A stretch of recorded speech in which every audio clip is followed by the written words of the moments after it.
Hola, ¿qué tal? Bienvenidos una vez más a tu canal de YouTube Dominicode. Hoy no estoy solo, hoy tengo un gran invitado. ¿Cómo estás, Carlos? Muy bien, muchas gracias por invitarme. Gracias a ti por aceptar la invitación y responder estas preguntas delicadas que tenemos preparadas. Muy bien. Pues nada, vamos a empezar con un clásico, que es ¿quién eres y a qué te dedicas? Bueno, pues soy Carlos Azaustre, como bien has dicho, y bueno, me dedico al desarrollo web desde hace ya pues 8 años o así, más o menos. Actualmente estoy trabajando como frontend en Eventbrite. ¿Y tú normalmente en qué tecnologías te desenvuelves? Sí, pues actualmente estoy de frontend, entonces estamos trabajando con React, con TypeScript desde hace un tiempo que han estado migrando un poco lo que es el código de la interfaz, y aunque el backend aquí es Python o Django, yo no suelo tocar mucho backend en ese sentido. Y luego, bueno, como estamos en un equipo que va un poco separado porque es un proyecto aparte que todavía no está integrado dentro de Eventbrite Global, pues sí tenemos algunas cosillas que hacemos a nuestro antojo. Sí que tenemos un servidor en Node para probar cosas y tal. Entonces, bueno, pues un poco todo JavaScript. Ok, ¿y desde cuándo tú dijiste, ok, apuesto por JavaScript? Pues esto viene... Bueno, yo siempre he estado, aunque fuera jugueteando, desarrollando web. Entonces es HTML, CSS y JavaScript. Pero desde, pues ¿qué año sería? 2012, 2013, que estuve una temporada en Irlanda, que me harté de estar aquí y mi pareja y yo nos fuimos para allá. Y claro, yo estaba muy acostumbrado pues al rollo consultoría, bueno, el típico empresa tradicional, pues que no se deja mucho innovar en ese sentido. Y cuando estuve en Irlanda sí que estuve trabajando de freelance, pero aparte de eso pues tenía más tiempo y empecé a leer más libros técnicos, a hacer más cursos online y demás. Y descubrí Node.js en ese momento. Y me llamó mucho la atención porque JavaScript yo lo tenía como el lenguaje que pone bonitas las páginas. Sí.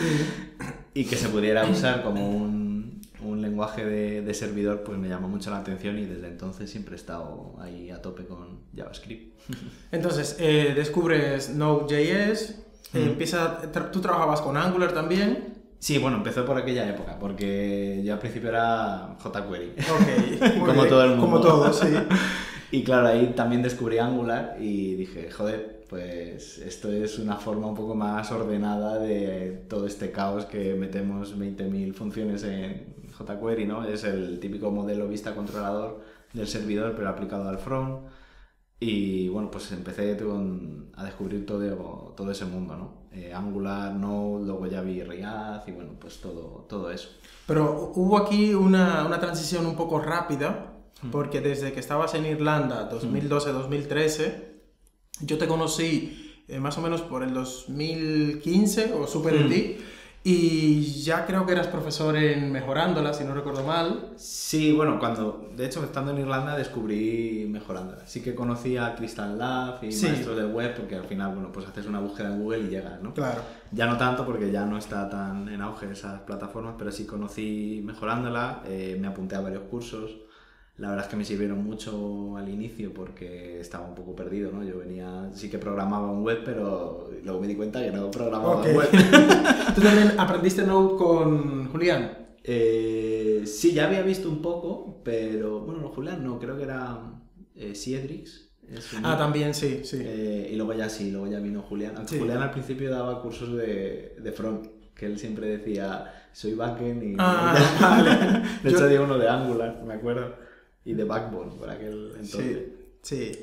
Y sí, aprendí con ellos. Entonces había se llamaba Comunidad Mejorándola, que se juntaban estudiantes y tal.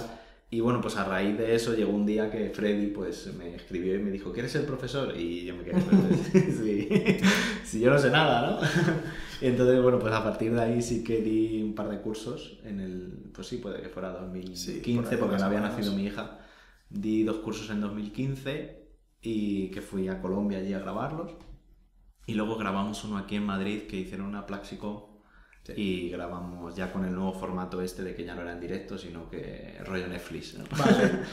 Pero sí. Y durante ese tiempo, tú publicaste algún ebook, lo recuerdo perfectamente. Estoy seguro que un ECMAScript 2015 tuviste algo así.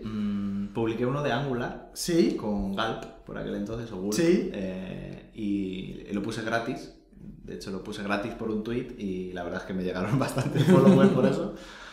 Y luego sí, al año siguiente o a los 2 años hice uno de JavaScript. Sí, lo recuerdo. Que ese todavía pues se mantiene porque bueno, Claro. JavaScript ha evolucionado, pero la base sirve.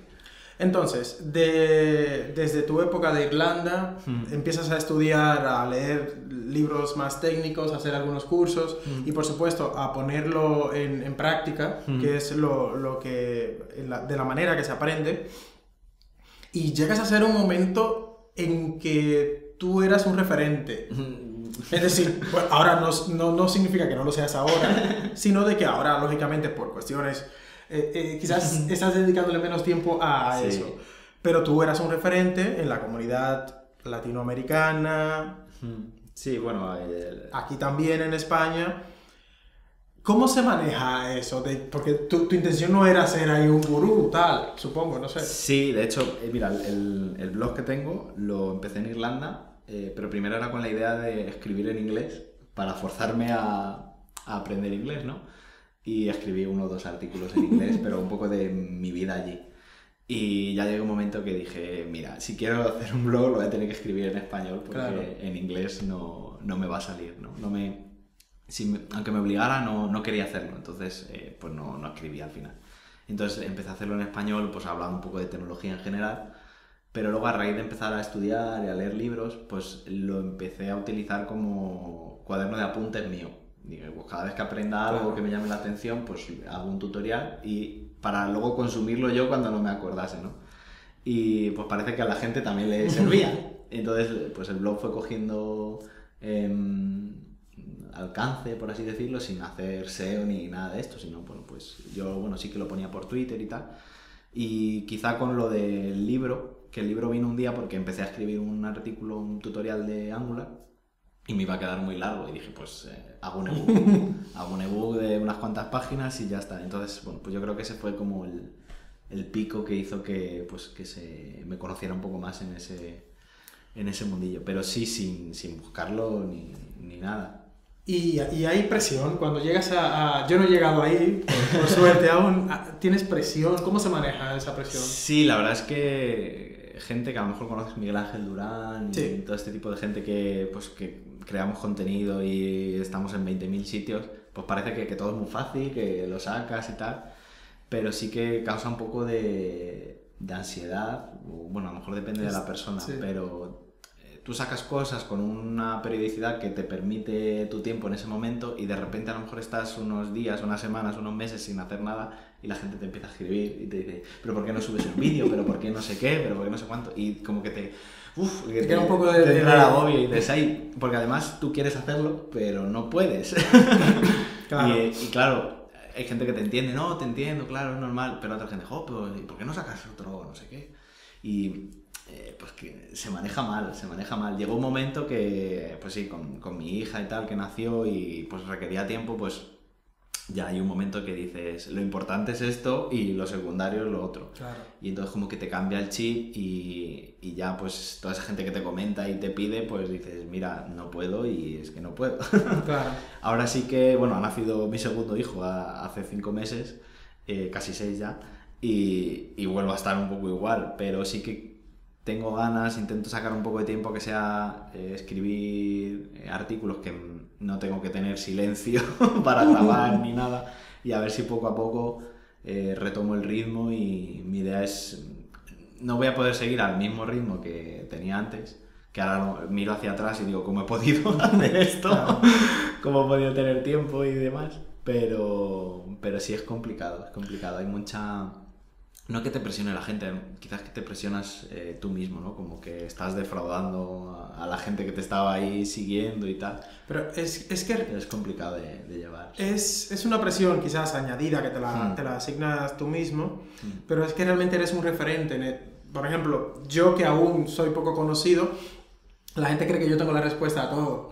Ya, bueno, suele pasar. Y en mi trabajo, sobre todo en el anterior, me pasaba mucho pero yo no lo sé todo. Hay cosas que yo no Sí, puedo. Eso pasa también. Y eso es una presión que yo considero que es injusta por parte de los demás, pero a veces es muy difícil lidiar con esto porque creen que como tú tienes un blog, Sí, tienes un canal tienes de la YouTube, respuesta a todo y a no todo. te vas a equivocar nunca. Y cada Claro. como te equivoques, dicen, pues entonces no están listos. Ya, claro.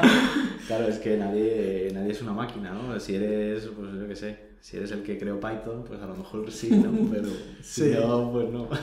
Y fuera de lo que es la programación, bueno, no fuera muy de la programación, pero tú eres un emprendedor. Sí, lo fui. ¿Lo fuiste? Sí, con Chefly. Sí. ¿Este proyecto sigue vivo? Sí, lo lleva mi pareja. Sí, que No es lo mismo que empezamos a hacer, pero bueno, sí que se mantiene. Por lo menos la cuota de autónomos y la gestoría se sigue pagando. Entonces... Yo sé que en todos los países es difícil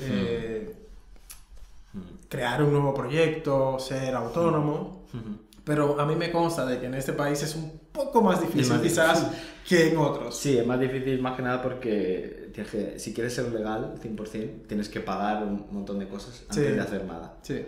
Entonces es complicado de lidiar. Sí. Y un resumen así brevemente es difícil resumirlo en 2 o 3 minutos, pero ya han pasado casi desde que fundaste la startup unos 6 años. Estamos en el 2020. Fue al venir de Irlanda que fue... Exacto. Sí. Un resumen así de tu experiencia, Sí. algunos errores que creas que has cometido y que sería conveniente que otra persona que quiera crear su startup hoy no cometa. Sí, pues mira, como los dos somos técnicos, porque tanto mi pareja como yo pues somos ingenieros de Teleco, pues lo primero que pensamos, vamos a hacer la mega plataforma.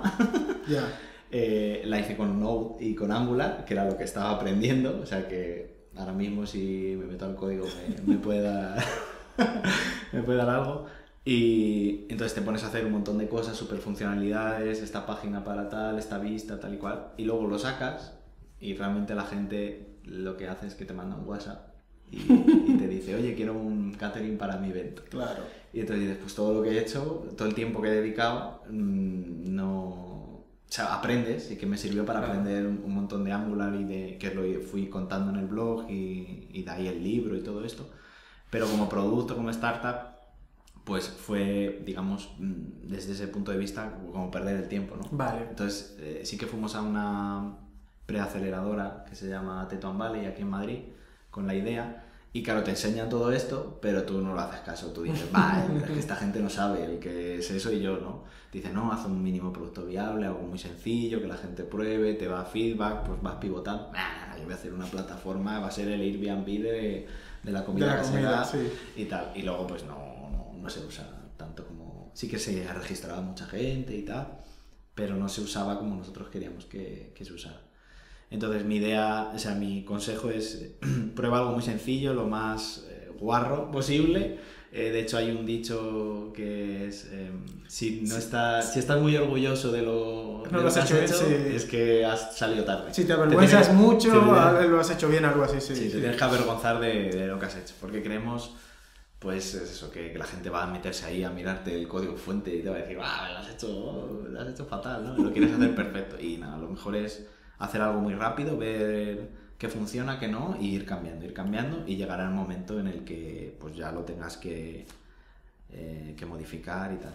Sí que, pues eso, puedes seguir dos caminos. Nosotros seguimos el camino, pues yo de aprender, ¿no? Porque Claro. no sabía nada, entonces fui aprendiendo y de tecnología gracias a eso. Que a lo mejor en una empresa normal no me hubieran dicho, bueno, pues aquí vas a implementar esto, lo vas a dar. Claro, eso sí. Y entonces sí que me sirvió mucho para eso, pero digamos que la parte de producto pues no lo supimos enfocar bien en tiempos, por así decirlo. Vale. Pero bueno, en reglas generales... En general yo lo bien, valoro ¿no? mucho y luego pues en empresas que he entrado como aquí en Eventbrite pues valoran mucho que hayas tenido un emprendimiento, te haya salido bien. Claro, te ha servido como de portafolio para estar aquí. Sí, claro, pues también ahora si en las ofertas de empleo pues muchas todavía siguen mirando que tengas titulación, pero sobre todo miran qué has hecho antes. Claro. Y aunque parezca que has hecho una cosa solo, sí que se valora mucho que hayas estado pegándote varios años con ello, haciéndolo de cero y en casi todos los sitios que he estado me han valorado mucho esa parte. Muy bien. Yo recuerdo cuando se lanzó, yo creo que estaba en Londres en ese tiempo y yo te seguía mucho. Sí. Porque Iván estaba contigo, ¿no? Iván Trujillo, ¿o no? ¿Me equivoco? No, siempre hemos ido nosotros. Tú y sí. Paola y tú. Wow, ¿qué fue? Me comentaría mucho y parece que...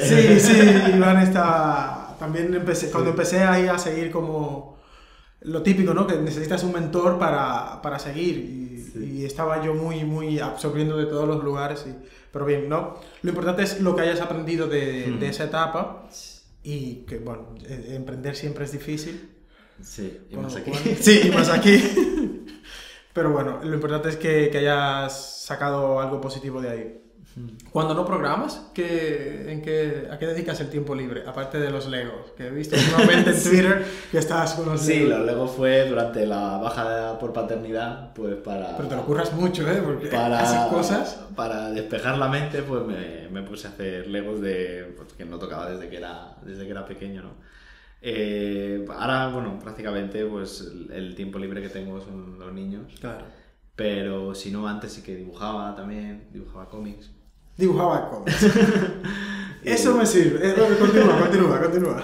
Sí, de hecho estando en la universidad, pues empecé un webcómic, un cómic online, que era una parodia de Perdidos. Correcto, ¿y cómo se llamaba? Pardillas. Sí, era mi siguiente pregunta, me alegra de que hayas llegado a este camino, porque era mi siguiente pregunta. Y nada, pues lo hacía online, en un blog, en Blogger, o sea, imagínate de qué años estamos hablando. Qué tiempo, sí. Y luego, pues, después del año de estar dibujándolo, pues dije, bueno, mucha gente me lo pedía que lo sacara en papel. Fui a editoriales de cómic aquí en España y bueno, pues como no te conoce nadie, pues no quieren saber nada de ti.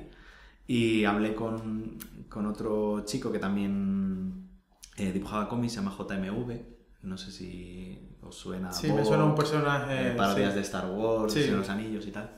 Y él también se autoeditó. Y entonces le pregunté, oye, ¿cómo es esto de autoeditarse? Porque yo siempre he creído que la editorial es la que manda, ¿no? Y dice, no, pues esto vas a una imprenta, te gastas lo que tengas que gastarte y luego hay una distribuidora a nivel español que te lo distribuye por tiendas de España, se queda la mitad de lo que ganes, pero se encargan de todo y tal y tal. Y entonces dije, bueno, pues vamos allá. Imprimí 500 ejemplares la primera vez. Me costó casi 1.000 euros. Dije, bueno, es como si me comprara un portátil. Claro. Vamos a ver qué sale. Y coincidió también que era el Salón del Cómic de Madrid. Alquilé un stand allí de fanzines, que son pues así publicaciones independientes. Lo hiciste a lo grande, ¿eh? No, bueno, pero el de fanzines... O sea, ya llevaba un tiempo también en fanzines, que son pues publicaciones independientes en las que colaboras con 1 o 2 páginas. Y ya conocía un poco ese mundillo de los salones. De hecho, estuve trabajando en la entrada, picando entradas unos años antes, entonces ya me conocía un poco ese mundo. Y empecé por ahí, llevé ahí la caja de los 500, bueno, las cajas de los 500 y se vendieron. ¿Todos? Sí, me quedé sin nada. ¿Y cuánto costaba cada uno, si se puede saber? A 3,50 euros. Muy bien, hay 500 euros de ganancia, Sí. pero hay unos gastos ahí. Sí, porque el stand cuesta dinero y tal. Entonces dije, ¿qué hago? ¿Imprimo más? Tal. Mi madre me decía, si ya eso no te lo va a comprar nadie, no lo hagas más. Y mi chica en cambio decía, no, imprime más porque digo, bueno, pues venga, pues otros 1.000 euros, otros 500, ¿sabes? Y entonces ya empecé a hablar con la distribuidora para que los moviera por las tiendas y tal. Y se fueron vendiendo y fui sacando más tiradas. Ya luego la siguiente la hice de 1.000. Y porque al hacer más, pues luego el precio por ejemplar es más barato. Pero claro, estás ahí en un ¿hago 1.000 y me los como? ¿O hago 500 y me sale más caro? Entonces estaba ahí en un ten con ten. Y se fue vendiendo. Y ya empecé a hacer hice 6 cómics, como uno por temporada. Y empecé a dibujar el 2 cuando se empezó a emitir en España. Okay. Porque hasta entonces era en Estados Unidos, lo echaban en televisión española, creo, un poco, pero no lo veía nadie. Pero luego 4 la cadena compró los derechos y empezó a hacer mucho boom y tal y cual. Entonces, pues los de marketing dijeron, a ver qué hay por ahí de frikis, y salí yo. Entonces me llamaron y me hicieron un mini reportaje ahí de 2 minutos, que salió justo antes del Hormiguero, cuando el Hormiguero era Muy no vaya bien. nada.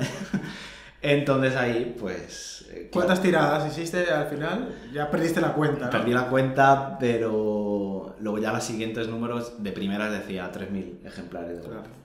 Y al final, entre todo, creo que vendí 30.000 ejemplares. Muy bien. Pues también al coincidir eso, lo intenté mover por la FNAC, pero la FNAC al principio ponía pegas porque ellos tienen como unas reglas de no, los cómics que vendemos tienen que tener tomo, tienen que ser como libros, Vale. el mío era de grapa, y tienen que ser mayores de 5 euros porque si no, no compensa, no sé qué tal. Entonces, bueno, yo ahí estuve llorando un poco con la FNAC, no, pero es que... está ahora la serie en auge, el 4 la está echando y tal. Dije, bueno, venga, vamos a hacer una prueba. Vamos a hacer una prueba que se puso el cuarto en top de ventas de libros en general. Tú mirabas top ventas de libros, no de cómic. En cómic estaban... En la regla, en el listado general. Sí, en la web, estaba se actualizaba cuarto. se actualizaba cada semana. Yo me metía, claro, a verlo, ¿no? Cada día. Y en cómic sí que, tengo la captura por ahí, sí que hubo varios meses que los 5 primeros eran el 1, el 2 y el 3. Y luego había 2 cómics aparte. Pero estaban los cómics. Y en libros cuando salió la temporada 4, se puso el cuarto en libros. Libros, o sea, estaba ahí Pérez Reverte y todo esto. Estaba ahí.